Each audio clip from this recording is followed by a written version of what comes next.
ఇవి రూ. 50 పెట్టి బయట తీసుకొచ్చిన బర్గర్ బన్స్. ఇవేమో కేవలం రూ. 20తో ఇంట్లోనే తయారు చేసిన బర్గర్ బన్స్. బయటి వాటికంటే కూడా చాలా సాఫ్ట్‌గా వచ్చాయి. ఫస్ట్ ఇవి ఎట్లా తయారు చేయాలో చూపిస్తారండి. ఇక్కడ రూ. 10 మైదా పిండి తీసుకొని అందులో రూ. 1 ఉప్పు, రూ. 1 చక్కెర, రూ. 3 ఈస్ట్ వేసుకొని కొద్దిగా నీళ్లు పోసుకొని ఈ పిండి ముద్దలాగా అయ్యేంత వరకు హ్యాండ్ బ్లెండర్ తోటి మిక్స్ చేస్తూ ఉండాలి. మధ్యలో రూ.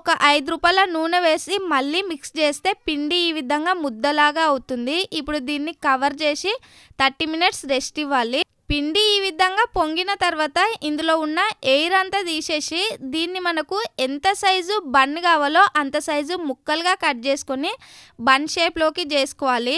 నేను తీసుకున్న పిండికైతే మొత్తం 7 బర్గర్ బన్స్ అయితే వచ్చాయి. ఇప్పుడు వీటిని మళ్ళీ 1 అవర్ రెస్ట్ ఇచ్చి లైట్గా బటర్ అప్లై చేసి వీటిపైన నువ్వులు వేసి 180 డిగ్రీల దగ్గర 20 నిమిషాలు బేక్ చేస్తే బర్గర్ బన్స్ అయితే చాలా ఈజీగా ఇంట్లోనే కేవలం రూ. 20లా తయారవుతాయి.